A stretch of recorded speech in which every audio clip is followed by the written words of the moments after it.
नमस्कार विद्यार्थी मित्रांनो, आज आपण एक नवीन टॉपिक चालू करतोय तो म्हणजे सेट थेरी. आता बऱ्याच विद्यार्थ्यांना हा सेट थेरी टॉपिक म्हटल्यानंतर असं वाटेल की अरे हा टॉपिक तर आपण कधी बघितला नाही, ह्याच्यावर प्रश्न विचारलेत का नाही आयोगाने. तर तुमच्या समोर जी पीडीएफ आहे त्याच्यामध्ये भरपूर सारे प्रश्न विचारलेत. आता ह्या टॉपिकचे आपण दोन पार्टिशन करणार. एक म्हणजे सेट थेरी, त्याच्यामध्ये दोन संच असतील, टू सेट असतील, आणि त्याच्यानंतर असेल थ्री सेट. ठीक आहे, तर थ्री सेट वाला पण पार्ट आहे. ह्याच्या कम्पॅरिझन म्हणजे थ्री सेट मधले एक्झाम्पल थोडेसे काय असतील, डिफिकल्ट असतील. आणि आयोगाने ह्याच्यावर भरपूर सारे प्रश्न विचारले. आयोगाचं ट्रेंडिंगला सगळ्यात महत्वाचा टॉपिक आता सध्या हाच आहे. म्हणजे आयोगाला जर वाटलं ना पोरांना फसवायचंय आणि चांगला प्रश्न विचारायचा, चांगल्या क्वालिटीचा प्रश्न विचारायचा, तर आयोग ह्या टॉपिकचा जास्त विचार करते. त्यामुळे मला असं वाटतंय बाळांनो की हा टॉपिक तुम्हाला एकदम परफेक्ट जमायला पाहिजे. आता बऱ्याच विद्यार्थ्यांच्या मनामध्ये ही गोष्ट आली असेल की सरांनी हे फॉर्म्युले मांडलेत बाबा, आता हे फॉर्म्युले उतरून घ्यावे लागतील. हे फॉर्म्युलाचा अजिबात आपण वापर करणार नाही. ह्या फॉर्म्युल्याकडे तुम्ही बघू सुद्धा नका, कारण हे फॉर्म्युले काही सुद्धा तुम्हाला लक्षात येणार नाही. हे चित्र दिसताना आता काही जणांना वाटते की लय सोपं आहे, हे सरांनी आम्हाला हे असं असं शिकवले, ह्या सरांनी आम्हाला ह्या टेक्निकने शिकवले. काही उपयोग होणार नाही. ज्यावेळेस तुमच्या समोर गणित उभं राहील ना बाळांनो, त्यावेळेस असं वाटेल यार आपल्याला काय शिकलोय आणि काय नाही. स्वतःच्या मनाला प्रश्न पडेल आणि प्रश्न सुटणार पण नाही. असे काही काही डिफिकल्ट क्वेश्चन विचारलेत आयोगाने बाळांनो, तुमचे सूत्र कुठंच सगळी फेल होऊन जाणार आहे. ती सूत्र दूर दूरपर्यंत बघायला भेटत नाहीत तुम्हाला, आणि ते मास्तर सुद्धा आठवत नाहीत पुन्हा आपल्याला. तर त्याच्यामुळे बाळांनो मला असं वाटतं की ह्या सूत्रांच्या नादी लागू नका. थ्री सेट मधले एक्झाम्पल बघताना तुमच्या असं लक्षात येईल, ज्यावेळेस तीन आकृती येतील वर्तुळाकार, त्यावेळेस असं वाटेल यार आपण काय शिकलो आणि काय नाही. इतकं टेन्शन येईल स्वतःच्या मनाला, प्रश्न सुटत नाहीत आयोगाचे. तर बाळांनो त्यामुळे मी असले काही प्रश्न सूत्राने वगैरे काय सोडून देणार नाही. तर आता याच्यानंतर मी डायरेक्ट टॉपिकला सुरुवात करतो. तर हे प्रश्न कशा स्वरूपाचे असतात, काय असतात, ते सगळं मी पुढे गेल्यानंतर सांगेल तुम्हाला. अगोदर आपण बेसिक पार्ट बघायला चालू करू. तर बेसिक पार्ट मी डायरेक्ट आता स्वतःच्या मनानेच ह्या ठिकाणी एक्सप्लेन करायला चालू करतो, स्लाइड वगैरे न सांगता. पुन्हा ह्या सगळ्या स्लाइड मी एकत्र एक्सप्लेन करतो. आता बाळांनो, एक असते विश्वसंचची संकल्पना. विश्वसंच म्हणजे काय? एखादा वर्ग असेल तो आपल्या दृष्टीने विश्वसंच असेल, कारण त्या वर्गाचा काहीतरी आपण अभ्यास करणार आहे, त्याच्यावर आपण काहीतरी निष्कर्ष काढणार आहे. म्हणजे तो वर्ग आपल्या दृष्टीने काय झाला बाळांनो, विश्वसंच झाला. म्हणजे फक्त आपण त्याच गोष्टीवर लक्ष देणार. मग त्या शाळेच्या शेजारी किंवा त्या वर्गाच्या शेजारी दुसरा आणखी एखादा वर्ग असेल तर त्याच्यावर आपण लक्ष देणार नाही. एखादं गाव असेल, एखादी सोसायटी असेल, तर असे सगळे जे काही आपल्या म्हणजे एका प्रयोगाचे जे भाग असतील त्याला म्हटलं जातं विश्वसंच. आलं लक्षात? आता बाळांनो आपण फक्त दोन संचाचा अभ्यास करणार आहे. त्यामुळे बघा, तर मी ह्याच्यामध्ये काही चित्र काढून दाखवतो. विश्वसंचची संकल्पना कशा स्वरूपाची असते ते सांगतो. तर या ठिकाणी हे दोन वर्तुळ काढणार आहेत. तर ह्या दोन वर्तुळामध्ये एक लक्षात ठेवा, एक व्यक्ती पितोय चहा आणि एक व्यक्ती पितोय म्हणजे काही व्यक्ती कॉफी पितात, काही व्यक्ती चहा पितात. नाहीतर काही जण एकाच माणसाचा विचार करतील. काही व्यक्ती चहा पितात, काही व्यक्ती कॉफी पितात. मग बाळांनो, मग हे एखादा वर्ग आहे. हा सगळा हा पूर्ण चौरस म्हणजे काय, समजा एखादा वर्ग आहे. मग मी काय म्हणू शकतो, हा पूर्ण जो काही पार्ट आहे ते आहे वर्गातील विद्यार्थी. हे वर्गातील काय झाले, विद्यार्थी. वर्गातील एकूण जे काही विद्यार्थी असतील, वर्गातील जे काही विद्यार्थी असतील तो तुमचा काय झाला बाळांनो, विश्वसंच झाला. ठीक आहे, वर्गातील जे काही विद्यार्थी असतील ते तुमचा काय झाला, विश्वसंच झाला. मग ह्याच्यामध्ये बाळांनो हे जे आहेत ते काहीतरी पितात, म्हणून ह्या ठिकाणी मी काय म्हणतोय, हे पिणारे काही ना काही पितात, हे चहा किंवा कॉफी पिणारे. ठीक आहे, आता तुम्ही म्हणणार सर पिणारे कुठला पार्ट आहे सांगा. तर बाळांनो ह्याच्यामध्ये मी काही पार्ट ह्या ठिकाणी तुम्हाला रंगवून दाखवतो. हा जेवढा काही पार्ट मी आता इथं रंगवतोय, हा सगळा पार्ट म्हणजे काय झाला सर, पिणारांचा. मग तुम्ही म्हणणार सर इथं कोरा साईडला राहिलेला भाग आहे ना, तो म्हणजे काय असतील, तर ते असतील सर न पिणारे. न पिणारे म्हणजे काय, चहा आणि कॉफी न पिणारे. तर ह्या ठिकाणी न पिणारे अशा स्वरूपाचा पार्ट येतो. तर हे येतात सर न पिणारे. मग सर वर्ग कसा तयार होतो, तर वर्ग असा तयार होतो सर, जे पिणारे आहेत आणि न पिणारे आहेत ह्यांची जर आपण एकत्र बेरीज केली, सर पिणारे आणि न पिणारे ह्यांची जर आपण बेरीज केली तर ह्या ठिकाणी काय होते, वर्गातील विद्यार्थी संख्या आपल्याला भेटते. मग वर्गामध्ये किती विद्यार्थी हे जर काढायचं असेल तर ते पिणारे आणि न पिणारे आपण एकत्र करणं गरजेचं असतं. हे झाले वर्गातील विद्यार्थी. म्हणजे वर्ग हा तुमचा काय होता, एक अभ्यासाचा भाग होता, एका प्रयोगाचा भाग होता. मग त्या वर्गाला काय म्हटलं जातं बाळांनो, विश्वसंच. आणि विश्वसंच दाखवण्यासाठी यू दाखवलं जातं. त्याला युनिव्हर्सल सेट म्हणतात. म्हणजे युनिव्हर्स म्हणजे अशी गोष्ट असते बाळांनो ज्याच्या बाहेर काहीच नाही. तर ह्या ठिकाणी पिणारे आणि न पिणारे म्हणून काय तयार होतं, वर्गातील विद्यार्थी. ओके, आता हे पिणाऱ्या शब्दाचा पुन्हा मी अर्थ वेगळा सांगेल तुम्हाला पुढे गेल्यानंतर खूप डिटेलमध्ये. पण एवढं लक्षात ठेवा, हे जे काही चित्र असेल केवढा पोर्शन म्हणतोय मी बाळांनो रंगवलेला, तर हेच काही जणांच्या लक्षात येत नाही. ह्या जो पोर्शन दिसतोय का नाही तुम्हाला, ह्याच्यातला जेवढा पार्ट रंगवलेला आहे हा सगळा एरिया कोणाचा आहे, ही जमीन कोणाच्या नावाची आहे, तर पिनाऱ्यांच्या नावाची. म्हणजे ते पिनारे सगळ्यांची संख्या जी आहे ती इथं येते. आणि राहिलेला सगळा जे काही कोरा पार्ट दिसतो निळ्या रेषेच्या आतमध्ये जेवढा काही कोरा पार्ट आहे तो म्हणजे न पिनारांचा एरिया आहे. म्हणजे तिथं न पिणारे सगळे फिरत बसलेत असं लक्षात ठेवा, त्यांची संख्या तिथं येणार आहे. आणि हा सगळं जी काही निळी लाईन दाखवली मी, ती निळी लाईन म्हणजे काय असते, वर्गातील विद्यार्थी. वर्गातील विद्यार्थी कसे तयार होतात, तर पिणारे आणि न पिणारे ह्यांची मिळून एकूण जी संख्या असते ती म्हणजे वर्गातील विद्यार्थी तयार होतात. हा खूप इम्पॉर्टंट पार्ट आहे, खूप महत्वाचा पार्ट आहे. अजून बघू आपण, अजून एखादं उदाहरण बघू. समजा एखादं गाव असेल, अजून एक उदाहरण बघू आपण. समजा या ठिकाणी एखादं गाव आहे, हे भलं मोठं गाव आहे. आता ओके, या ठिकाणी मी चित्र काढून दाखवते तुम्हाला. हे आहे तुमचं समजा गाव. आता ह्या गावामध्ये काय होतं बाळांनो, या ठिकाणी मी अशा आकृती काढून तुम्हाला दाखवतो. ह्या ठिकाणी काही लोक असे जे काय करतात, लोकमत वापरतात, लोकमत पेपर वाचतात. आणि काही लोक असे जे पुढारी पेपर वाचतात. ठीक आहे, मग मी असं म्हणू शकतो का, आता हे काहीतरी वाचणारे लोक आहेत की जे काहीतरी वृत्तपत्र वाचतात. म्हणजे या ठिकाणी मी असं म्हटलं तर चालेल का, हा पार्ट जो आहे तो सर वाचणारे आहेत. हा पार्ट म्हणजे काय, तर वाचणारे. मग वाचणाऱ्यांचा एरिया किती, मी तो पार्ट रंगवायला चालू करतो. म्हणजे तुमच्या लक्षात येईल वाचणारे किती. तर तो पार्ट मी तुम्हाला रंगवून दाखवतो. हा जो काही पार्ट आहे बाळांनो रंगवलेला, हा सगळा पार्ट म्हणजे काय असतं सर, वाचणारे असतात. हा सगळा रंगवलेला पार्ट म्हणजे काय असतं सर, वाचणारे. मग राहिलेला कोरा पार्ट म्हणजे काय सर, हा राहिलेला कोरा पार्ट म्हणजे काय, राहिलेला कोरा पार्ट म्हणजे काय असेल सर, न वाचणारे असतात. राहिलेला कोरा पार्ट म्हणजे कसं असेल सर, न वाचणारे. आणि आता आपण एका गावाचा विचार करतोय. मग बाळांनो काय होतं, वाचणारे आणि न वाचणारे, म्हणजे त्या गावामध्ये काही लोक वृत्तपत्र वाचतात, लोकमत आणि पुढारी हे वृत्तपत्र वाचतात, आणि काही असे लोक आहेत की जे काय वाचतच नाहीत. मग हे दोन्ही वृत्तपत्र न वाचणारे म्हणलं की हा एरिया येतो. म्हणजे ह्या दोघांचाही वाचन न झालेलं नाही अशी लोक ह्या गावामध्ये भरपूर येतं. आणि त्यामुळे इथं जी काही कोरा पार्ट शिल्लक राहिलेला असेल तो सगळा काय न वाचणाऱ्यांचा एरिया. मग हे वाचणारे आणि न वाचणारे मिळून काय तयार होतं, मग गावातील लोकसंख्या. त्या गावाची जेवढी काही लोकसंख्या असेल तेवढी सगळी लोकसंख्या या ठिकाणी तयार होते.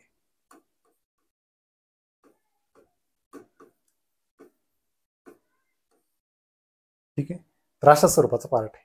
मला वाटतं आता तुम्हाला युनिव्हर्सल सेट कळाला असेल. एक गाव म्हणजे सुद्धा एक विश्वसंख्या असतं. मग त्या गावामध्ये एकाच गोष्टीवर आपण प्रयोग करतोय, तो म्हणजे वाचणारे किती तर न वाचणारे किती. पण काय न वाचणारे, तर वृत्तपत्र वाचणारे किती तर न वाचणारे किती, ह्याच्यावर मी एक प्रयोग करायचं ठरवलं. मग पुन्हा माझ्या इथं लक्षात आलं की इथं काहीतरी लोक असतील. समजा ह्या ठिकाणी वाचणारे लोक असतील समजा 100, आणि कोरा पार्ट आहे समजा ह्या ठिकाणी समजा 150 असतील न वाचणारे. मग त्या गावातले लोक किती झाले सांगा बरं, 250 झाले, 250 झाले. तर अशा स्वरूपाचा पार्ट आहे. कोरा जेवढा काही एरिया दिसतोय तुम्हाला शिल्लक राहिलेला, तो सगळा पार्ट कोणाचा आहे, न वाचणारांचा आहे. आणि हा जो काही पार्ट मी इथं रंगवलेला आहे बाळांनो, आणि ते इथं मी एक आउटलाईन पण मारून घेतो. नाहीतर काही जण पुन्हा विचारा येतात की सर इथं आउटलाईन काढून दाखवा बरं कुठला एरिया ह्यांचा आहे वाचणारांचा. तर हा जेवढा काही मी इथं अशी बाउंड्री मारून घेतली ह्यांच्या जमिनीची, किंवा ह्या लोकांसाठी एक बाउंड्री मारून घेतली, तर हे वाचणारे सगळे ह्या बाउंड्रीच्या आतमध्ये, ह्या निळी जी बाउंड्री मारली त्याच्या आतमध्ये, आणि न वाचणारे आहेत ते सगळ्या कोऱ्या पार्टमध्ये येतात. ह्याला म्हणायचं युनिव्हर्सल सेटची संकल्पना. कारण गाव हे माझ्या दृष्टीने आता एक विश्वसंख्या असेल, त्या विश्वसंख्येच्या बाहेर काही सुद्धा असत नाही. ह्या विश्वाच्या बाहेर कुठलीही गोष्ट नाही, लक्षात ठेवा. मग ह्या विश्वामध्ये आपण म्हणतो की असंख्य तारा आहेत, म्हणजे असे कितीतरी सूर्य आहेत अगणित. तर त्या पद्धतीचाच आपला विश्वसंच आहे. त्याच गावाचा आपण विचार करतोय, बाकीच्या गावांचा आपण विचार करत नाही. नाहीतर काही जण म्हणतील गावाच्या शेजारी दुसरी एक गाव आहे, वस्ती आहे सर, तिथला विचार नाही. आपण एखादा गाव विचारात घेतला तर तो तुमचा एक प्रयोगाचा भाग आहे. त्याला म्हटलं जातं जो तुमच्या प्रयोगाचा भाग असेल अशी कुठलीही गोष्ट त्याला आपण विश्वसंच म्हणतो. आणि ते तुम्ही म्हणणार मग आम्ही कसं ठरवायचं, अरे ते प्रश्नात दिलेलं असतं की वर्ग आहे, गाव आहे, असं सगळ्या गोष्टी ते देतात. मग त्यावेळेस लक्षात ठेवायचं, मग वर्ग दिला की वर्गातील विद्यार्थी, गाव दिले की गावची लोकसंख्या. आलं लक्षात. आता बऱ्याच जणांच्या मनामध्ये असा प्रश्न येतो, सर समजा लोकसंख्या पण दिली नाही, काहीच दिली नाही, तर त्यावेळेस काय करायचं. तर त्याचा पण एक पार्ट मी तुम्हाला इथं सांगतो. कधी कधी काय होतं बाळांनो, आपल्याला येतो पर्सेंटेजवरचा प्रश्न. पर्सेंटेजवरच्या प्रश्नामध्ये लक्षात ठेवा, हा पूर्ण जो काही मी आता ही एक आउटलाईन काढली, ह्या ठिकाणी चौरस काढलाय, हा पूर्ण पार्ट जो असतो ना बाळांनो, तो असतो 100%. जर लोकसंख्या दिली नसेल तर, जर लोकसंख्या दिली नसेल तर अशा स्वरूपाचा पार्ट असतो. आता बाळांनो ह्याच्यामध्ये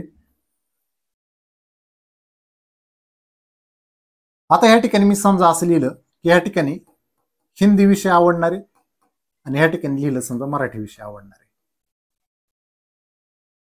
मग ह्या ठिकाणी हिंदी आणि विषय हे जे काही विषय आहेत ते आवडणारे आवडणाराचा हा एरिया असेल. मग राहिलेला कोरा पार्ट कोणाचा असेल सांगा बरं. सगळा पार्ट राहिलेला कोणाचा असेल? न आवडणारांचा असेल. म्हणजे दोन्ही विषय ज्यांना आवडत नाहीत असा सगळा कोरा पार्ट त्यांच्या मालकीचा आहे, न आवडणारे. तुम्ही म्हणणार मग सर आवडणारे आणि न आवडणारे मिळून सगळं पार्ट किती होतं? तर ह्या ठिकाणी हा पार्ट होतो 100%. कारण जर आपल्याला ह्या ठिकाणी संख्या दिली नसेल तर लक्षात ठेवा अशा स्वरूपाचा पार्ट हा सेकडेवारीमध्ये हे पूर्ण पार्ट मिळून 100% असतात असं तुम्हाला गृहीत धरावं लागतं. मग तुम्ही म्हणणार आवडणाराचा एरिया कोणता आहे? तर मी इथं जो काही रंगून दाखवतोय हा सगळा आवडणारांचा एरिया आहे. म्हणजे हिंदी किंवा मराठी विषय आवडणारे इथे येतात आणि न आवडणारांचा कोरा पार्ट असतो ते मिळून 100% तयार होतात. तर अशा स्वरूपाचा हा खूप छान पार्ट आहे राजांनो. ह्या गोष्टी तुमच्या लक्षात आल्या पाहिजे. आता बाळांनो मी फक्त एवढ्या चित्रावर विचार करणारे हे जे काही 2 वर्तुळ काढले, आता कोऱ्या पार्टाबद्दल मी आता सांगणार नाही तुम्हाला. आता माझं फक्त या 2 वर्तुळावर कॉन्सन्ट्रेशन आहे. मी ह्या 2च वर्तुळावर तुम्हाला बोलणार आहे. तर तुमचं आता खूप लक्ष असलं पाहिजे. खूप चांगल्या पद्धतीने तुम्ही ह्या गोष्टी लक्षात घेतल्या पाहिजेत. तर आता मी फक्त ही 2 वर्तुळ बाजूला काढतो त्याच्याबद्दल मी एक एक गोष्ट तुम्हाला आता सांगायला चालू करणार आहे.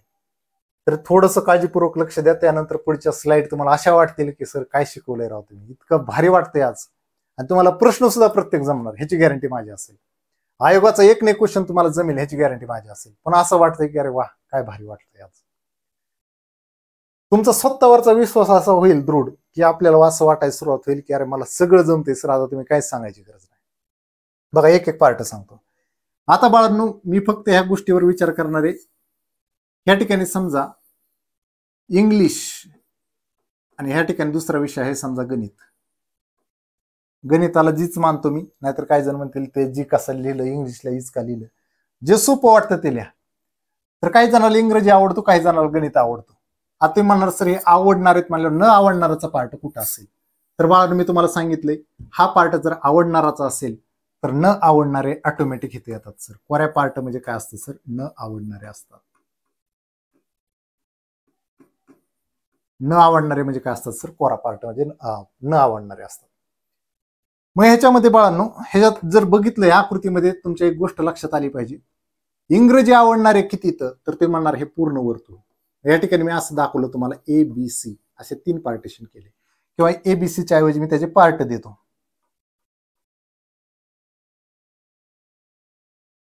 तर ह्याच्यामध्ये बघा बाळांनो तर या ठिकाणी मी याला नाव देतो 1, ह्या ठिकाणी 2 आणि ह्या ठिकाणी ह्याला नाव देतो 3. म्हणजे तुम्हाला हा पार्ट बघून छान वाटेल. किंवा त्या ठिकाणी तुम्ही ABC म्हटलं तरी चालेल, तुम्ही कुठलाही पार्ट घ्या. नाहीतर पुन्हा काय जण म्हणायचे की सरांनी पुढे जरा ABC घेतलं, इथे ABC घ्यायला पाहिजे होतं म्हणजे आम्हाला सोपं वाटलं पाहिजे. तुमच्या दृष्टीने आपण करू विचार. ABC समजा 3 पार्ट आहेत. आता A पार्ट कसा आहे तुम्हाला दिसतोय अर्ध्या चंद्रासारखा, B असा दिसतोय भिंगासारखा आणि C पण अर्ध्या चंद्रासारखा दिसतोय. ओके. आता या ठिकाणी इंग्रजी आवडणारे किती असं जर तुम्हाला मी प्रश्न विचारला, बघा खूप इम्पॉर्टंट पार्ट आहे. इंग्रजी आवडणारे किती? इंग्रजी आवडणारे तर तुम्ही म्हणायचं सर इंग्रजी आवडणारे पूर्ण वर्तुळ जे आहे ते इंग्रजी आवडणारच आहे. पूर्ण वर्तुळ इंग्रजी आवडणारे म्हणजे हे काय सर? एक पूर्ण वर्तुळ असलं पाहिजे. इंग्रजी आवडणारे म्हणजे काय सर? एक पूर्ण वर्तुळ आहे. मग ते पूर्ण वर्तुळ कोणतं आहे? बघा इंग्रजी आवडणारं वर्तुळ हे बघा. मग त्या पूर्ण वर्तुळामध्ये एक छोटासा भाग आहे ए वाला, ह्याने मध्ये बाण टाकलाय, एने एवढा एरिया घेतलाय आणि बीने एवढा घेतलाय. म्हणजे इंग्रजी आवडणारे एक पूर्ण वर्तुळ असतं आणि ते मी लिहितो सर. मग ए आणि बीचं मिळून ते काय होतं? पूर्ण वर्तुळ तयार होतं. ए आणि बीचं मिळून काय होतं? ते पूर्ण वर्तुळ तयार होतं. कारण एचा काहीतरी भाग आहे आणि बीचा काहीतरी भाग आहे, दोघाच्या मधून एक बाउंड्री टाकली त्यांनी, वाटून घेतलेत जमिनी. आलं लक्षात? तर इंग्रजी आवडणारे म्हणजे पूर्ण वर्तुळ असतं. लक्षात ठेवा. वाक्यरचना खूप खतरनाक असते राजांनो. शब्द घात करतात. ह्या गोष्टीचे उदाहरण तुमच्या लक्षात येईल. आता बाळा मी समजा तुम्हाला म्हटलं की गणित आवडणारे, फक्त मी म्हणतोय तुम्हाला की या ठिकाणी एवढा शब्द वापरतोय मी, गणित आवडणारे. मग तुम्ही म्हणणार सर गणित आवडणारे म्हणल्या दुसरे एक वर्तुळ आहे ते झालं पाहिजे सर गणित आवडणाराच. ते पार्ट काय झालाच पाहिजे सर? हे पण एक पूर्ण वर्तुळच असतं. हा पण पार्ट म्हणजे काय घ्यायचं सर? एक पूर्ण वर्तुळ घ्यायचा. मग पूर्ण वर्तुळामध्ये त्या काय येतं सर? हे पूर्ण वर्तुळामध्ये काय येतं सर? जर तुम्ही याच्यामध्ये बघितलं ह्या पूर्ण वर्तुळामध्ये गणित आवडणाराच्या, तर हा पार्ट येतो सर. तर हा पार्ट येतो. मग त्याच्यामध्ये काय येतं सर, बी अधिक सी येतं. तर ह्याच्यामध्ये येतं सर बी अधिक सी. कारण पूर्ण वर्तुळ घेतलंय आपण. गणित आवडणारे म्हटले की पूर्ण वर्तुळ असतं बाळांनो, इंग्रजी आवडणारे म्हटले की हे पूर्ण वर्तुळ येतं. खूप काळजीपूर्वक लक्ष द्या, असं तुमचं दिमाग हलणार आहे बाळांनो. असे प्रश्न येणार आहेत पुढे जाऊन की तुम्हाला वाटेल की सर इतकं काळजीपूर्वक तुम्ही सांगितलंय की कसा पण प्रश्न विचारला तर मी उत्तर काढू शकतो. आता बाळांनो समजा मी तुम्हाला ह्याच्यामध्ये एक प्रश्न असा विचारला, फक्त इंग्रजी आवडणारे, आता शब्द थोडा घात करणारे, आता शब्द थोडेसे घात करायला चालू करतात. आपला शब्दानेच घात होतो, लक्षात ठेवा. तर ह्या ठिकाणी सी पार्ट आहे. आता ह्या ठिकाणी बघा तुम्हाला असा प्रश्न विचारतील ते फक्त इंग्रजी आवडणारे.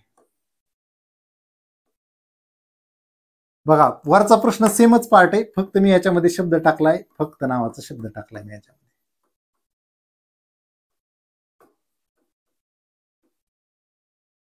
फक्त नावाचा शब्द काय सांगतो तुम्हाला त्याच्याबद्दल थोडंसं सांगतो. तो फक्त नावाचा शब्द हे सांगत असतो तुम्हाला, मला फक्त इंग्रजी आवडलं पाहिजे, दुसरा विषयच आवडायला नको. मग इंग्रजीच आवडला पाहिजे, गणित नको, मग गणिताचा पोर्शन झाकून ठेवायचा. गणिताचा पोर्शन जर झाकून ठेवला राजांनो तर फक्त ह्याच्या वाट्याला काय दिसेल, ए दिसेल. कारण त्याला फक्त इंग्रजीच विषय आवडला पाहिजे. इंग्रजी विषय आवडत असेल, फक्त इंग्रजीच, बाकी नको दुसरा कुठलाही. मग बाकी दुसरा नको म्हटलं की गणित झाकून ठेवायचं. गणित झाकून ठेवलं की तुम्हाला फक्त ए दिसतंय. म्हणजे फक्त इंग्रजी आवडणारे म्हटलं की तुम्हाला पार्ट लिहायचा आहे बाळांनो ए. त्यांनी स्पष्टपणे सांगितलं की नाही नाही मला फक्त इंग्रजीच विषय आवडतो, गणित आवडत नाही. मग गणित नाही ना आवडत, झाकून ठेवा, पुसून टाका. आणि हा जर पार्ट तुम्ही पुसला तर काय होईल बघा बरं, फक्त ए दिसेल तुम्हाला. आलं लक्षात. आता हाच प्रश्न तुम्हाला विचारण्याची त्यांची एक दुसरी टेंडन्सी असते, ते दुसऱ्या पद्धतीने तुम्हाला प्रश्न विचारतात. इंग्रजी विषय आवडणारे पण गणित न आवडणारे. मग गणित न आवडणारे म्हणलं गणिताचा पार्ट झाकून ठेवावा लागतो. इंग्रजी आवडतो पण गणित आवडत नाही म्हटलं की गणित आवडत नाही म्हणल्यावर गणित झाकला, आणि इंग्रजी आवडतो म्हणलं की फक्त पार्ट उघडा पडतो, तो म्हणजे फक्त ए पार्ट दिसतो.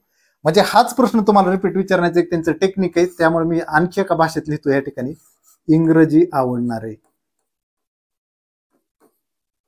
इंग्रजी आवडणारे असे किती लोक आहेत. परंतु तुम्हाला लिहून घ्यायचंय बरं का हा पार्ट, परंतु गणित न आवडणारे.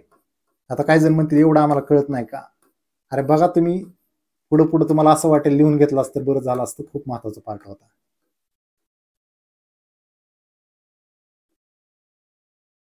इंग्रजी आवडणारे परंतु गणित न आवडणारे अशा स्वरूपाचा पार्ट आहे.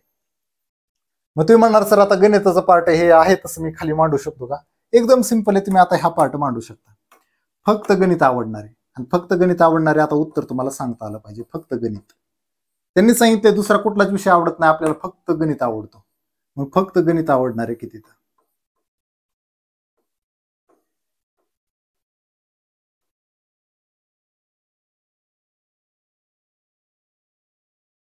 मग फक्त गणित आवडणारे कुठलेत बाळाने, ह्या ठिकाणी सी पार्ट आहे.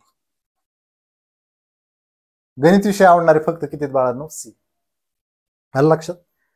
मग तुम्ही म्हणणार सर वरती लिहिले तसं लिहिता येणार नाही का, गणित आवडणारे परंतु इंग्रजी न आवडणारे. ह्याच्याबद्दल मी दुसरी एक वाक्यरचना मांडू शकतो, ती म्हणजे काय बाळांनो, गणित आवडणारे. ह्याच्याबद्दल एक दुसरी वाक्यरचना वापरली जाते, ती म्हणजे गणित आवडणारे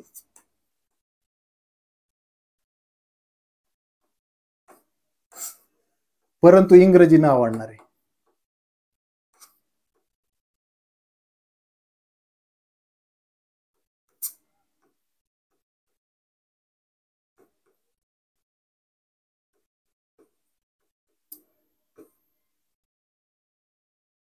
मी आतापर्यंत तुम्हाला फक्त 4 गोष्टी सांगितल्यात.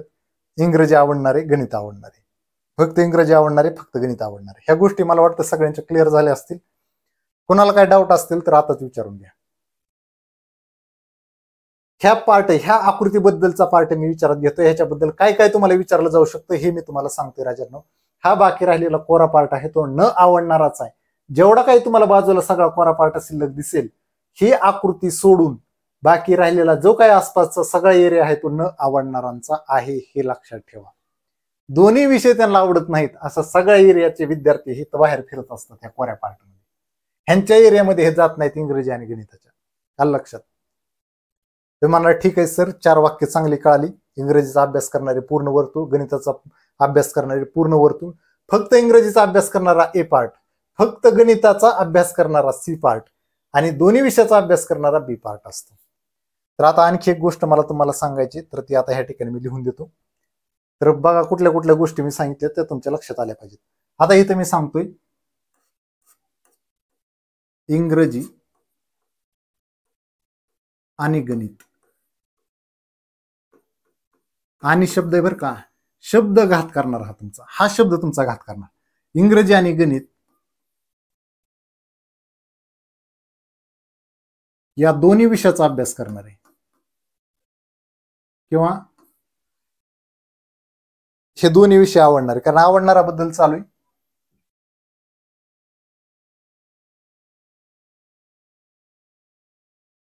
हे दोन्ही विषय आवडणार आहे. इंग्रजी पण आवडतोय आणि गणित पण आवडतोय असे दोन्ही पण आपल्याला सांगायचे. तर तो असणार आहे बाळांनो बी पार्ट. इथं बी मध्ये असे काही विद्यार्थी फिरत असतील एवढ्या एरियामध्ये ज्यांना गणित पण आवडतोय आणि इंग्रजी पण आवडतोय, मग ह्या ठिकाणी बी पार्ट आहे सर त्याचं उत्तर. तर आतापर्यंत किती पार्ट शिकवले मी तुम्हाला? 5 पार्ट शिकवले. एकामध्ये शिकवले इंग्रजी आवडणारे, दुसऱ्या पार्टमध्ये शिकवले फक्त इंग्रजी आवडणारे, तिसऱ्या पार्टमध्ये शिकवलं गणित आवडणारे, पुढच्या पार्टमध्ये शिकवलं फक्त गणित आवडणारे. त्या पुढच्या पार्टमध्ये मी सांगतोय तुम्हाला इंग्रजी आणि गणित हे दोन्ही विषय आवडणारे किती, तर तो बी पार्ट असतो. आलं लक्षात? आता ह्याच्या पुढचा एक ऍडव्हान्स स्टेज मी तुम्हाला सांगणार आहे, ते आपण बघायला सुरुवात करू. ही पार्ट झाला की मग संपला बाळांनो, विषय संपला, टॉपिकचा विषय तिथंच क्लोज होतो. तर आतापर्यंत 3 गोष्टी मी तुम्हाला 5 गोष्टी सांगितल्यात, त्या तुमच्या लक्षात आल्यात का बघा अगोदर. आता पुढचा पार्ट बाळांनो, ह्या ठिकाणी पुन्हा मी आकृती काढतो, पुन्हा तेच विषय घेतो.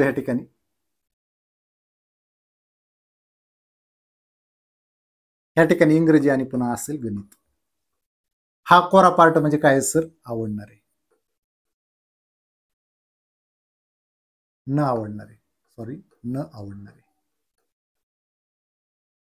ठीक आहे, हा पूर्ण कोरा पार्ट आहे, तो न आवडणाराचा. आता ह्याच्याबद्दल मला तुम्हाला थोडंसं सांगायचं, ह्या आकृत्यांबद्दल आणखी एकदा. ह्या ठिकाणी बघा थोडंसं लक्ष देण्याची गरज आहे. मी एक उदाहरण तुम्हाला सांगतो.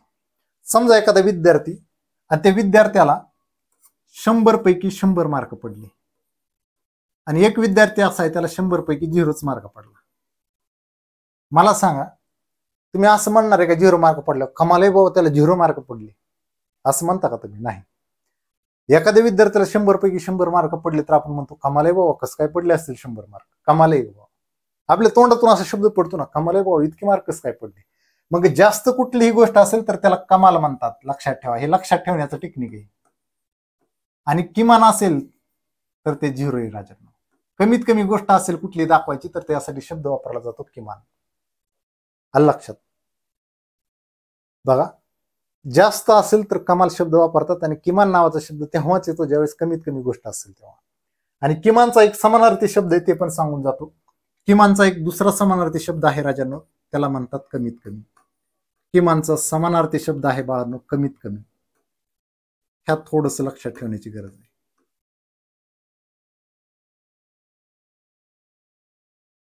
ठीक आहे, आता समजा एक वाक्य सांगतो मी तुम्हाला, कमीत कमी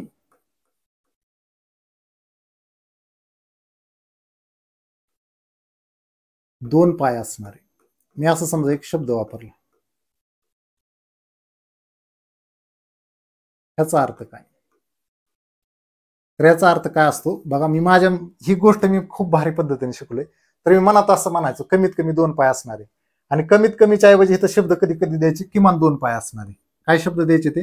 कमीत कमीला दुसरा समानार्थी शब्द असतो किमान, किमान 2 पाय असणारे. त्यावेळेस मी कसं मनातल्या मनात म्हणायचं बघा, कमीत कमी 2 पाय पाहिजेत, कमीत कमी 2 पाय पाहिजेत, 2 पेक्षा जास्त पाय असले तरी चालतात. बघा, मी मनातल्या मनात असं वाक्य म्हणायचो, मनातल्या मनात माझं वाक्य चालू असायचं, कमीत कमी 2 पाय पाहिजेत, कमीत कमी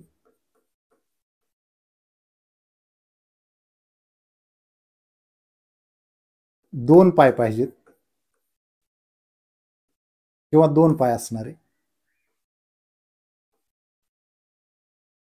म्हणजे सगळ्यात कमी जर पाय असणार घ्यायचे तर ते 2 पाय असणार घ्यायचे.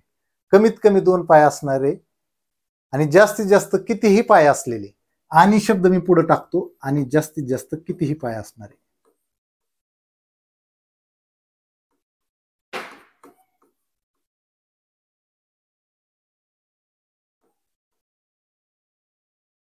मग किती म्हणजे 2 असेल, 4 असेल, 6 असेल, 8 असेल, असं काही पण चालते.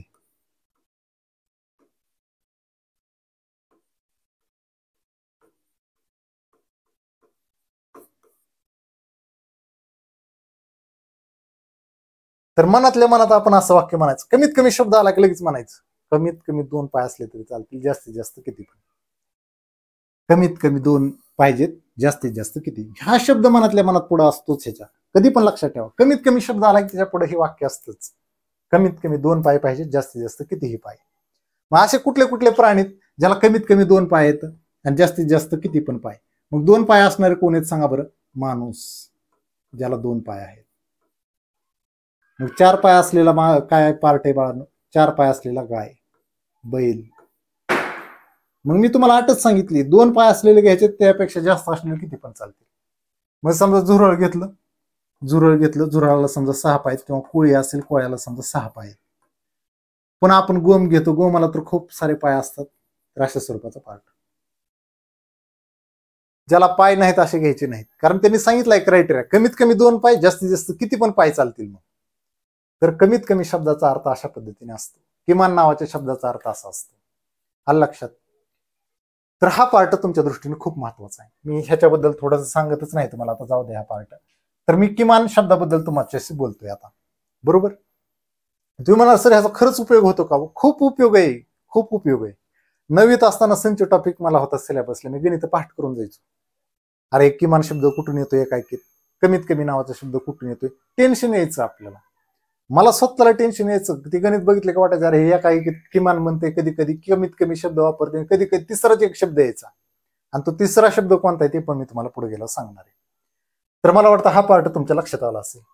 आता बाळांनो, ह्या आकृतीमध्ये एवढीच आकृती काढून दाखवतो ना, ह्याच्यामध्ये तुम्हाला एक पार्ट मला सांगायचा आहे. या ठिकाणी समजा ए पार्ट घेतला, बी पार्ट घेतला आणि सी पार्ट. या ठिकाणी इंग्रजी आणि या ठिकाणी पार्ट काय बाळांनो? गणित. ओके, तर ह्याच्यामध्ये काय बाळांनो?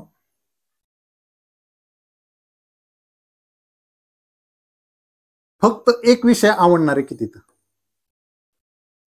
फक्त एकच विषय आवडणार आहे.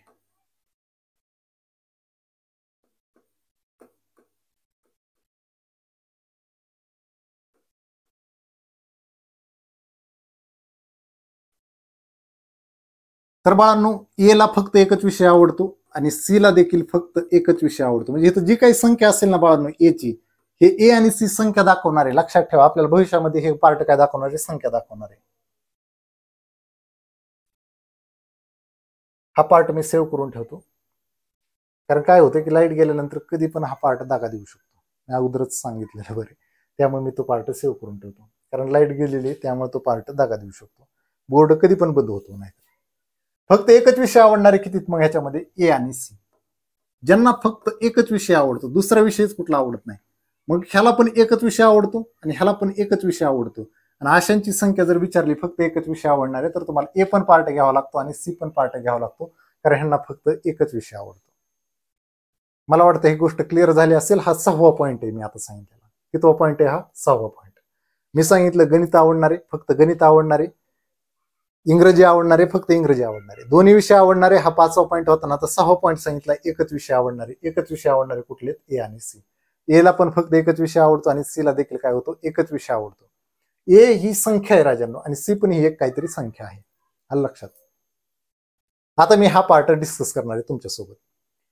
तर तो पार्ट डिस्कस करण्यासाठी मी आता पुढचे स्लाइड घेतो. ह्याच्यामध्ये आता मी तुम्हाला हा पार्ट व्यवस्थित समजून सांगतो. ह्या ठिकाणी बाळांनो बघा, हे समजा तुमचं काय युनिव्हर्सल सेट आहे. ह्या ठिकाणी पुन्हा इंग्रजी आणि गणित. इंग्रजी विषय आवडणारे, गणित विषय आवडणारे.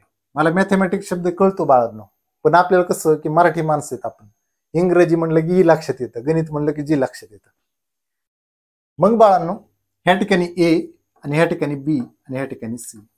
आता मी ज्यावेळेस इथं शब्द वापरेल किमान एक विषय आवडणार आहे, बघा आता ह्या शब्दाचा अर्थ मला तुम्हाला सांगायचा आहे. किमान एक विषय आवडणार आहे, किमान एक विषय आवडणार आहे.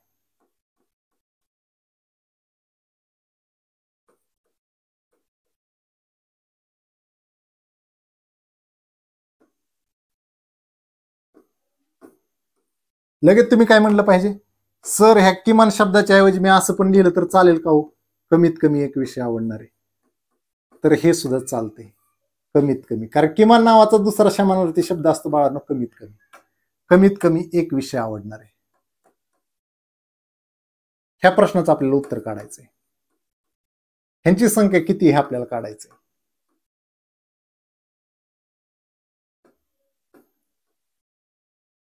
हा पार्ट आपल्याला काढायचा आहे, खूप इम्पॉर्टंट पार्ट आहे. आता बाळांनो किमान एक विषय आवडणार आहे आणि किमान शब्द मी काढलाय, किमान शब्द मी काढलाय बाळांनो, आणि त्याच्या ऐवजी फक्त मी शब्द टाकलाय कमीत कमी. काय फरक केलाय का, काहीच नाही, वाक्यरचना बाकी आहे तेच सेम आहे. मग मी तुम्हाला असं सांगितलं होतं बाळांनो, मनातल्या मनात माझं एक वाक्य असं स्वरूपात येतं. ओके, मनातल्या मनात माझ्या आलेलं वाक्य असं स्वरूपाचं आहे आणि ते वाक्य मी इथं लिहून दाखवतो. कमीत कमी एक विषय चालेल, कमीत कमी एक विषय आवडणारे,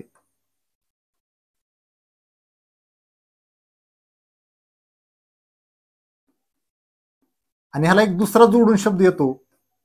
मी तुम्हाला सांगितलं कमीत कमी एक विषय आवडणारे आणि जास्तीत जास्त कितीही विषय आवडणारे. मग तुम्ही लगेच म्हणायचं जास्तीत जास्त किती पण आवडू द्या, काही टेन्शन घ्यायची गरज नाही. मग जास्तीत जास्त कितीही विषय आवडणारे, मग 100 विषय असू द्या, 10 विषय असू द्या, तेवढे सगळे विषय आवडणारे ह्याच्यात घ्यायचे. जास्तीत जास्त कितीही विषय आवडणारे. मी काय शब्द पुढे टाकतोय बघा बरं, कमीत कमी शब्द आला ना त्याला विरुद्धार्थी शब्द पुढे ह्याला जोडून लिहायचं असतं. आता समजा तुम्ही म्हणणार सर तिथं आला असतं समजा कमाल आणि कमी जास्तीत जास्त असा शब्द आला असतं, तर मग माझं वाक्य काय असतं, जास्तीत जास्त 2 विषय आवडणारे चालतील, कमीत कमी कितीही विषय आवडणारे. म्हणजे त्याचा एक कॉन्ट्राडिक्टरी पार्ट मी मांडतोय. इथं मांडताना मी कॉन्ट्राडिक्टरी पार्ट कसा मांडलाय, कमीत कमी एक विषय आवडणारे, आणि ह्याचा कॉन्ट्राडिक्टरी शब्द आहे इथं जास्तीत जास्त कितीही विषय आवडणारे.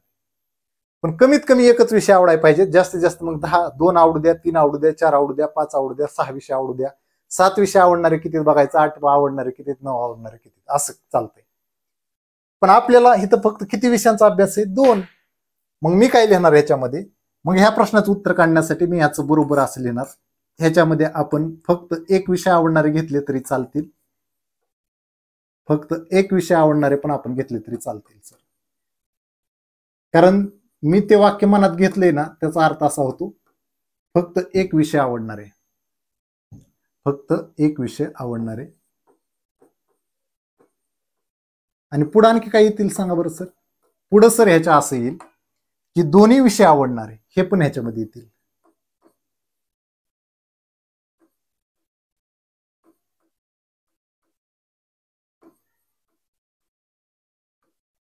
आता 3 विषय आवडणारे येतील का, नाही सर, काय येणार नाही 3 विषय आवडणार. अरे तुम्ही 2च विषयाचा विचार करताय म्हणलं 3 विषय कसे येतील इथं. तर ह्याच्यामध्ये जास्तीत जास्त एक विषय आवडणारे येतील आणि जास्तीत जास्त 2 विषय आवडणारे येतील. जास्तीत जास्त 3 विषय आवडणारे येतील का, नाही येणार सर, कारण 2च आकृती आहे, त्याच्यात 2च विषय येतं आणि 2 विषय असल्यावर 3 विषयाचा मी विचार करून चालेल का, नाही चालणार. मग फक्त एक विषय आवडणारे किती ते लिहून घ्यायचे. फक्त एक विषय आवडणारे आहेत सर ए, आणि फक्त एक विषय आवडणारे आहेत सर सी, आणि दोन्ही विषय आवडणारे किती सर ह्याच्यामध्ये बी. मग सांगण्याचं तात्पर्य काय ह्याच, ज्यावेळेस तुम्हाला विचारतील किमान एक विषय आवडणारे, कमीत कमी एक विषय आवडणारे, त्यावेळेस तुम्ही काय करणार, तर बाळांनो हे ए वालं सेपरेट चित्र मी काढून घेतो, इथं दाखवतो तुम्हाला. ही ए असा पार्ट आहे. त्यानंतर सर इथं जो पार्ट आहे तो आहे सर बी पार्ट, आणि ह्या ठिकाणी जो पार्ट आहे सर तो आहे सर सी पार्ट. तर ह्या तिन्ही पार्टची ज्यावेळेस तुम्ही बेरीज कराल बाळांनो, त्यावेळेस तुम्हाला जे काही प्रश्न विचारला त्या प्रश्नाचं उत्तर भेटेल. म्हणजे तुम्हाला किमान एक विषय आवडणारे विचारले तरी ह्या 3 पार्टची बेरीज, कमीत कमी एका विषयाचा अभ्यास करणारे म्हटलं किंवा आवडणारे म्हटलं तरी तुम्हाला हा पार्ट इथं असा मांडायचा आहे. तर ही गोष्ट तुमच्या लक्षात आली पाहिजे. 3 पार्ट. ए पार्ट म्हणजे काय, तर ए पार्ट हा एवढा एरिया दाखवतो. नाहीतर काही जणांच्या मनात लय डाऊट येतात, ए एरिया कुठपर्यंत घ्यायचा सर. अरे एचा एरिया एवढाच आहे राजांना, ह्याच्या बाहेर तो जात नाही. बीचा एरिया किती आहे हे बऱ्याच जणांना कळत नाही. बीचा काय एवढा मधला एरिया आहे, फक्त बीच्या नाव एवढीच जमीन आहे, लक्षात ठेवा, ह्याच्या बाहेर तो जात नाही. सीच्या नाव जमीन किती असं जर तुम्हाला कोणी विचारलं तर तुम्हाला सांगता आलं पाहिजे, सर तुम्ही जो आता हिरवा पार्ट दाखवताय ना तो एरिया कोणाचा आहे, सर सीचा पार्ट आहे सर तो. तर हे तुमच्या लक्षात येणं गरजेचं आहे. हा पार्ट एचा आहे सर, मधला पार्ट बीचा आहे, तिसरा पार्ट कोणाचा आहे सर सीचा आहे. तर मला वाटतं आता हा पार्ट कळाला असेल, किमान एक विषय आवडणार आहे, कमीत कमी एक विषय आवडणार आहे. खूप इझी पार्ट आहे. ते म्हणणार सर मग आता आमच्या लक्षात आलं की तुम्ही ह्या तिन्ही पार्टची जर बेरीज केली तर ह्या वाक्याचं उत्तर भेटतं, किमान एक विषय आवडणार आहे. बघा क्लिअर झालंय का सगळ्यांना? बघा किमान एक विषय आवडणार आहे. किमान एक विषय म्हणजे कमीत कमी एक विषय आवडणारे चालते सर, म्हणजे फक्त एक विषय आवडणारे चालतात सर, आणि जास्तीत जास्त 2 विषय आवडणारे देखील चालतात सर ह्याच्यामध्ये. मग फक्त एक विषय आवडणारे कोण कोण आहेत सर? ए आणि सी चालतात. जास्तीत जास्त 2 विषय आवडणारे कोण आहेत सर? बी, ते पण चालतील सर. तर अशा स्वरूपाची वाक्यरचना लक्षात आली पाहिजे, आणि हे पार्ट असं दिमागामध्ये फिट झाला पाहिजे. कमीत कमी एक विषय आवडणारे म्हणले की लगेच दिमागात दुसरं वाक्य असलं पाहिजे, कमीत कमी एक, जास्तीत जास्त किती पण चालते. आणि समजा मी असं म्हटलं असतं तर जास्तीत जास्त 2 विषय आवडणारे, तर तुम्ही म्हणायचे जास्तीत जास्त 2, कमीत कमी कितीही चालतील. हे आतमध्ये इनबिल्ट असलं पाहिजे आपल्या. ह्या गोष्टी ऑटोमॅटिक लक्षात आल्या पाहिजेत. अरे हे कमाल आणि किमान नावाचे शब्द इतका घात करतात राजांनो, इतके खतरनाक शब्द येतं, तुमच्या ते लक्षात आले पाहिजेत. म्हणजे कसे लक्षात ठेवायचं कमाल आणि किमान हे देखील मी तुम्हाला सांगितलेलं आहे. पुढचा पार्ट खूप इझी. बघा तुम्ही पुढे गेल्यानंतर गोष्टी असं वाटेल अरे वाह काय भारी शिकलोय आपण. आता बाळांनो इथे एक शब्द पुन्हा ते वापरतात. पुन्हा शब्द असा असतो, इथं इंग्रजी आणि गणित तोच पार्ट. पुन्हा इथं बाळांनो ए बी आणि ह्या ठिकाणी सी. इथं शब्द येतो इंग्रजी किंवा गणित विषय आवडणार आहे. इंग्रजी किंवा, आता शब्द किंवा आलाय आणि हा शब्द तुमचा घात करणार. इथं आणि नावाचा शब्द नाहीये. इंग्रजी किंवा गणित विषय आवडणार आहे.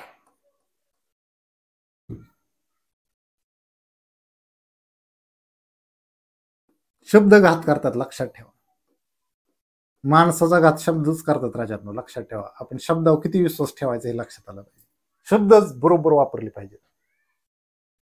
आता बाळांनो तुम्ही किंवा नावाचा शब्द वापरला तर ह्याचा अर्थ काय होतो बघा. किंवा नावाचा शब्द वापरला तर म्हणजे ह्याचा अर्थ असा असतो, फक्त इंग्रजी आवडला तरी चालतं, फक्त गणित आवडला तरी चालतं, दोन्ही आवडले तरी चालतात असं म्हणते. किंवा नावाचा शब्द तुम्हाला हे सांगतो, फक्त इंग्रजी आवडला तरी चालतो, फक्त इंग्रजी. किंवा नावाचा असा अर्थ असतो, फक्त इंग्रजी आवडला तरी चालतो, फक्त गणित आवडला तरी चालतो सर, फक्त गणित आवडला तरी चालतो सर. आणि सर इंग्रजी आणि गणित दोन्ही आवडले तरी चालतील सर, इंग्रजी आणि गणित.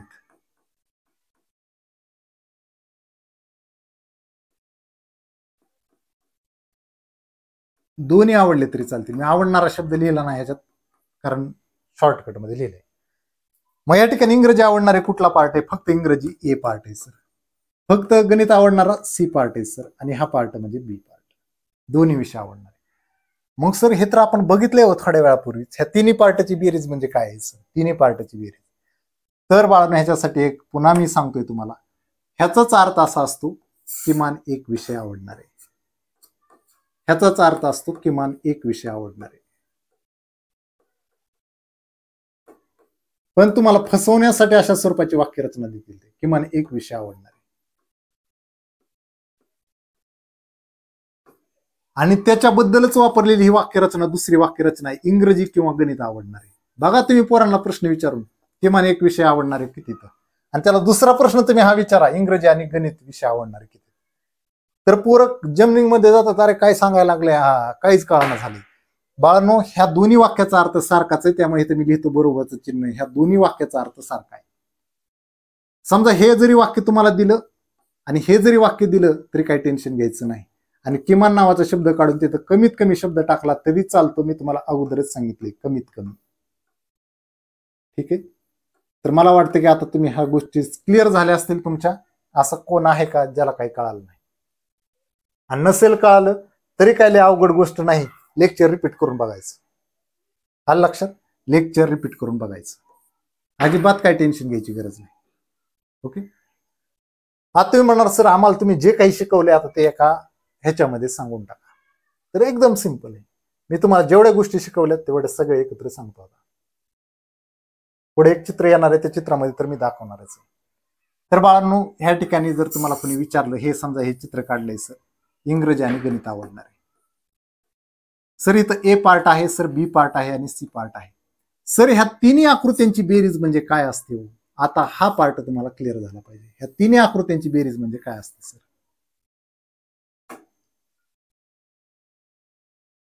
ह्या तिन्ही आकृत्यांची बेरीज म्हणजे काय असते? एकदम सिंपल आहे राजांनो, काय सुद्धा टेन्शन घ्यायचं नाही. ह्या तिन्ही आकृत्यांची बेरीज ए अधिक बी अधिक सी म्हणजे काय असते सर? तर ह्या ठिकाणी तुम्ही सांगितलं पाहिजे सर, किमान एक विषय आवडणारे हे असतात सर, किमान एक विषय आवडणारे. मी अगोदर फक्त काय लिहायचं रे? आवडणारे. तर त्यावेळेस तुम्ही लक्षात ठेवायला पाहिजे की सर, इतकं काळजीपूर्वक शब्द वापरले पाहिजेत सर, किमान एक विषय आवडणारे. म्हणजे ह्याच्यामध्ये एक विषय पण आवडणारे आहेत आणि दोन विषय देखील आवडणारे आहेत. फक्त या ठिकाणी एकच विषय आवडणारे आहेत का? नाही. फक्त दोन विषय आवडणारे आहेत का? नाही सर. एक विषय आवडणारे आणि दोन विषय आवडणारे असे सगळे ह्याच्यामध्ये आहेत. आता बाळांनो, न आवडणारे किती? तर ह्या ठिकाणी बाळांनो सर इथं आहेत, ही कोरा पार्ट म्हणजे काय आहेत सर? न आवडणारे. कोरा पार्ट आहे तो न आवडणारांचा आहे. मग सर मी तुम्हाला अगोदरच सांगितलं होतं, आता न आवडणारे म्हणजे काय? हे दोन्ही विषय ज्यांना आवडत नाहीत. मग इथं आता मी जाणून बुजून शब्द टाकतो, दोन्ही विषय न आवडणारे. दोन्ही विषय न आवडणारे, हे दोन्ही विषय ज्यांना आवडत नाही, असं सगळी जमीन कुणाच्या नावात, जी पांढरी जमीन आहे ती सगळी कुणाची सांगा बरं? कोरा राहिलेला पार्ट. दोन्ही विषय हे इंग्रजी पण आवडत नाही, गणित पण आवडत नाही, असा सगळा एरिया पांढरा कोणाचा आहे? न आवडणारांचा आहे. ज्यांना इंग्रजी पण आवडत नाही, गणित पण आवडत नाही, मग त्यांनी कुठे फिरायचं? ह्या पांढऱ्या एरियात बाहेरच्या. आणि हा जो आतला एरिया आहे सगळा, ह्या तिन्ही पार्टची जर बेरीज केली आपण, तिन्ही पार्टची ह्या सगळ्या बेरीज केली, हा रंगवलेला पार्ट, तो म्हणजे किमान एक विषय आवडणारे असतात, किमान एक विषय आवडणारे. आणि राहिलेला जो कोरा पार्ट असतो, त्यांना हे दोन्ही विषय आवडत नाहीत, अशांचा तो एरिया असतो. आणि हे सगळे मिळून, आवडणारे आणि न आवडणारे मिळून काय असतं बाळांनो? विद्यार्थ्यांची संख्या असते. तर हे दोन्ही पार्ट मिळून काय असते बाळांनो? विद्यार्थी संख्या असते. मला वाटतं तुम्ही हुशार आहेत, तुम्हाला सहजासहजी ह्या गोष्टी कळतील. ह्याच्यासारखं सोपं दुसरं काहीच असू शकत नाही राजांनो, इतका इझी पार्ट आहे हा. ठीक आहे. तर प्रत्येक गोष्टीचा अर्थ मी सांगितला. ए म्हणजे काय? ए म्हणजे फक्त इंग्रजी आवडणारे. सी म्हणजे काय? फक्त गणित आवडणारे. बी म्हणजे काय? दोन्ही विषय आवडणारे. आणि इंग्रजी आवडणारे म्हणलं की हे पूर्ण वर्तुळ, गणित आवडणारे म्हणलं की हे पूर्ण वर्तुळ आलं पाहिजे. आलं लक्षात? फक्त एक विषय आवडणारे म्हणजे कोणते? ह्यातलं ए ला फक्त एकच विषय आवडतो, नाही तर सी ला पण एकच विषय आवडतो. आणि किमान एक विषय आवडणारे म्हणलं की तिन्हीची बेरीज. कमीत कमी एक विषय आवडणारे म्हणलं की ह्या तिन्हाची बेरीज. इंग्रजी किंवा गणित आवडणारे, किंवा नावाचा शब्द वापरलाय तरी सुद्धा सर ह्या ठिकाणी तिघांची बेरीजच आली पाहिजे. आताच थोड्या वेळापूर्वी सांगितलं, किंवा नावाचा शब्द आला की शब्द घात करतो, तरी पण तिघांची काय झाली पाहिजे? बेरीज झाली पाहिजे. जे काही तुम्हाला शिकवलंय, जो काही बेसिक पार्ट मी तुम्हाला शिकवलाय, तो आता सगळ्या ह्या चित्रामध्ये दाखवायला चालू करतो. हे चित्र आहे, त्या चित्रामध्ये आता जोडायला लावायला सुरुवात करू. इंग्रजीचा अभ्यास करणारे म्हणलं की हे पूर्ण वर्तुळ आलं सर. अलीकडलं हे पूर्ण वर्तुळ म्हणलं की गणिताचा अभ्यास करणारे. मी फक्त गणिताचा म्हणलंय का? नाही, फक्त असा शब्द वापरलेला नाही, तर गणिताचा अभ्यास करणारे. इंग्रजी आणि गणित दोन्ही विषयाचा आणि नावाचा शब्द आहे, दोन्ही विषयांचा आपण काय करतोय? अभ्यास करतोय. म्हणजे हा पार्ट कुठला पार्ट दाखवणार सांगा बरं? हा बीचा पार्ट दाखवणार. तर हा बी पार्ट आहे. ठीक आहे. ह्याला इंग्रजीचा अभ्यास करणारे म्हटलं की पूर्ण वर्तुळ आहे. पूर्ण वर्तुळ म्हटलं कुठला पार्ट येणार ह्याच्यात? ए आणि बीचा पार्ट येणार. गणिताचा अभ्यास करणारा म्हटलं की पूर्ण वर्तुळ येतं, त्याच्यामध्ये येणार सर बी आणि सी. अरे असले प्रश्न विचारलेत ना आयोगाने, यार डोकं आउट करून टाकतं आयोग. पण एवढीच थिअरी कळू द्या तुम्हाला, एक ना एक प्रश्न नाही सोडून दाखवला तर बोला. जेवढी तुमच्याकडे सीट आहे ना, झालं हेच शिकवलंय ना तुम्हाला आता मी, तेच मी तुम्हाला आता रिवाइज करतोय. ह्याच्या बाहेर एक सुद्धा प्रश्न आयोगात जात नाही. चॅलेंज आपली ह्या गोष्टीबद्दल. इंग्रजी आणि गणित दोन्ही विषयाचा अभ्यास करणारे, इंग्रजी आणि गणित दोन, सॉरी हे तर मी न करणारे असं पाहिजे. एक मिनिट. न करणारे म्हणले की हा कोरा पार्ट आहे, तर माझ्याकडून चुकून झालं, इथं न नावाचा शब्द आहे. ह्या दोन्ही विषयाचा अभ्यास करणारे म्हणले काय येणार सर बाळांनो? बी पार्ट येणार.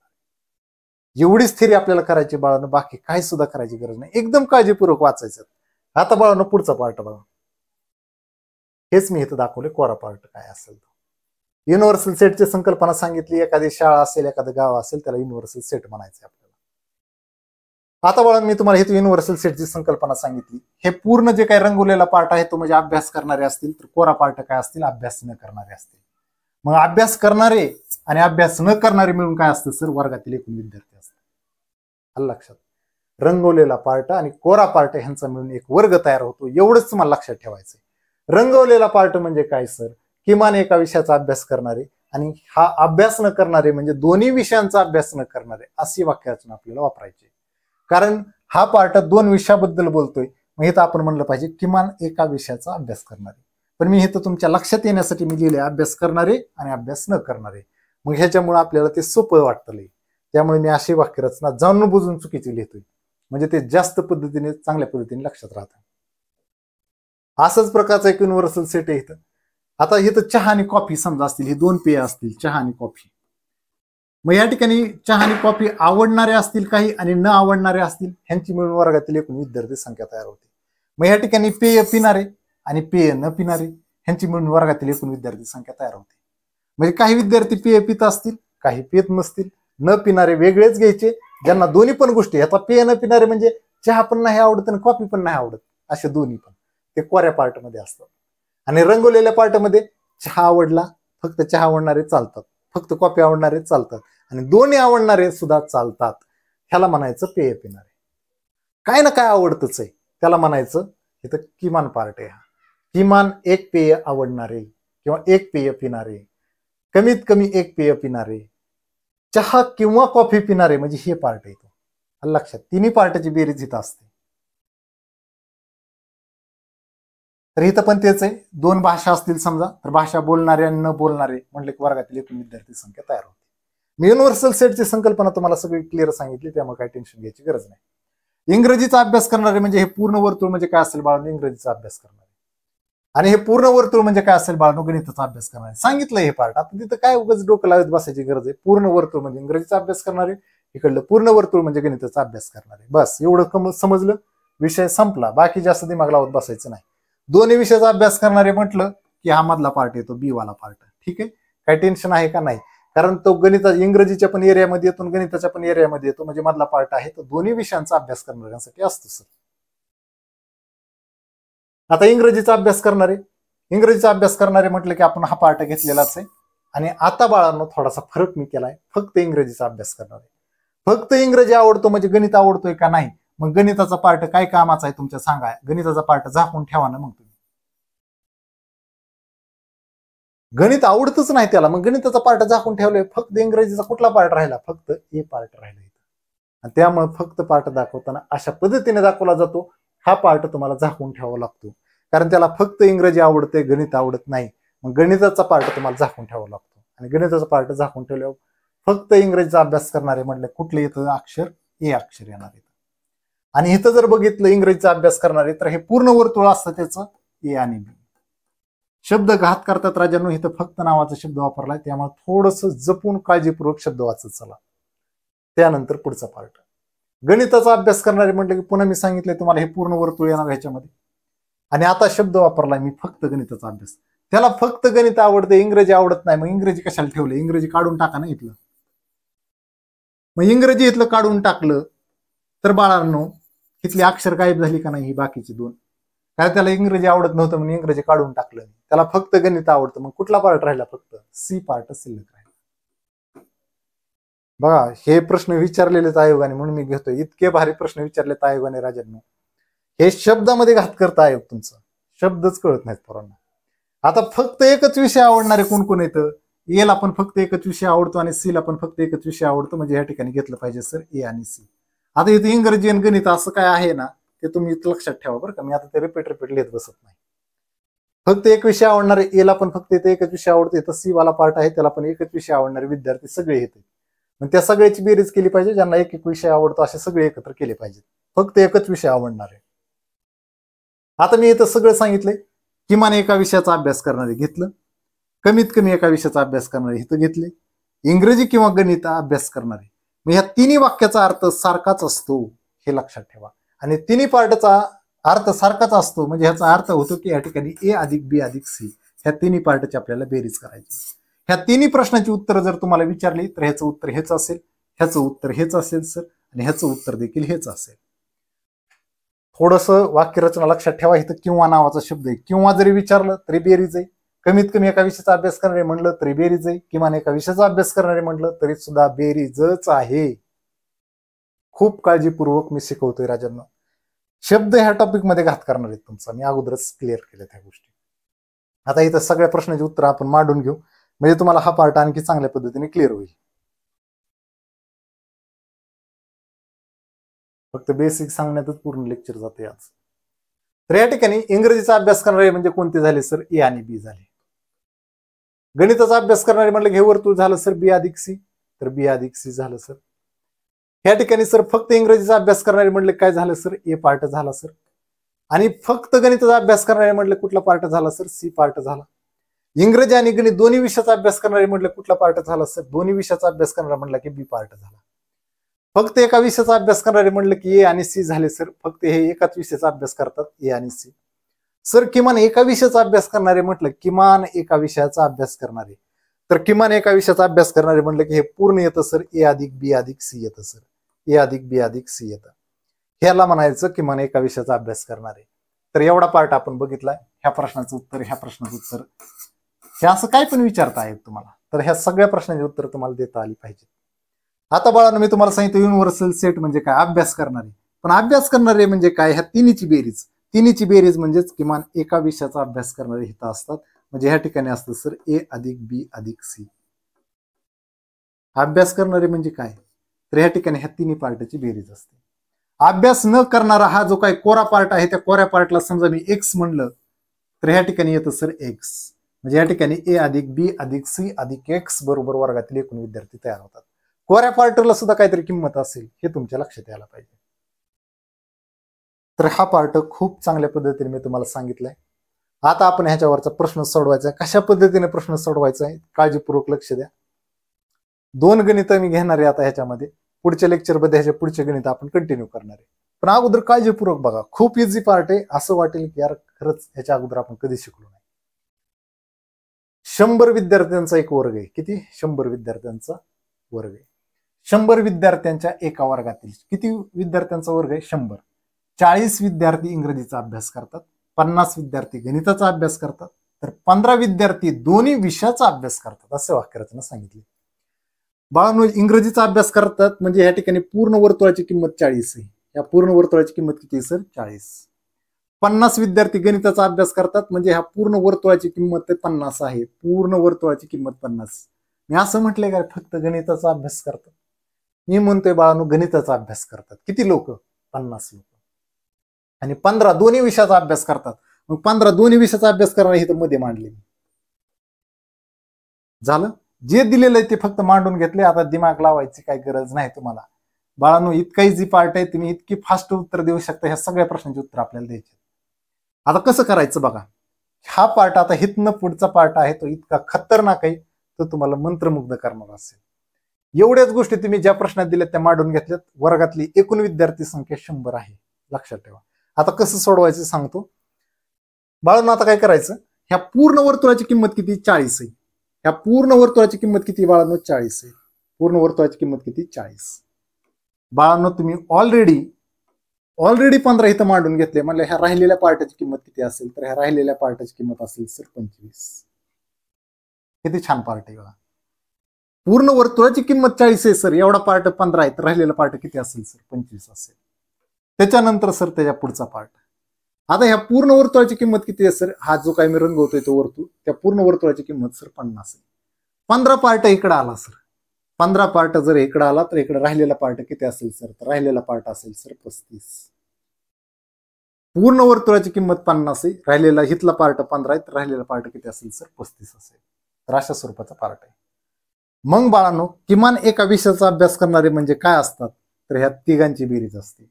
तिघांची बेरीज कशी मांडणार तुम्ही? आता काही जण 25 अधिक 15 अधिक 35 असं करतात. नका करू असं. ह्या पूर्ण वर्तुळाची किंमत किती? 40. 40 आणि 35 किती झाले? 75. किंवा ह्या पूर्ण वर्तुळाची किंमत किती? 50 आहे आणि वरची किती? तर 25, 75. मग ह्या ठिकाणी तुम्हाला एक असं लिहिलं तरी चालतंय, किमान एका विषयाचा अभ्यास करणारे किती झाले सर? 75. हे 75 कसे आले कोणाला सांगायची गरज आहे का? तर ह्या सगळ्यांची बेरीज. सर वर्गातील एकूण विद्यार्थी संख्या किती हो? 100 आहे. वर्गातील एकूण विद्यार्थी संख्या किती सर? 100 आहे. मग मला सांगा सर, अभ्यास करणारे जर 75 असतील तर अभ्यास न करणारे किती असायला पाहिजे तो सर? 100 उत्तर आणायचंय मला. तुम्ही इथं लिहिताय 75, म्हणजे इथं किती पार्ट लिहायला पाहिजे सर म्हणजे उत्तर 100 आलं पाहिजे. तर तुम्ही म्हणणार सर अभ्यास न करणारे 25 आहेत सर, तरच उत्तर आपलं काय येऊ शकतं 100 येऊ शकतं. आलं लक्षात. म्हणजे ह्या तिन्ही वर्तुळांची जर आपण बेरीज केली, ह्या तिन्ही वर्तुळाची बेरीज केली तर 75 येते. आणि हा जो काही पूर्ण कोरा पार्ट आहे सर, हा पूर्ण जो काही कोरा पार्ट आहे त्या पूर्ण कोऱ्या पार्टाची किंमत किती आहे सर 25 आहे. ह्या पूर्ण कोऱ्या पार्टाची किंमत किती आहे सर 25. तर अशा स्वरूपाचा हा एकदम इझी पार्ट आहे.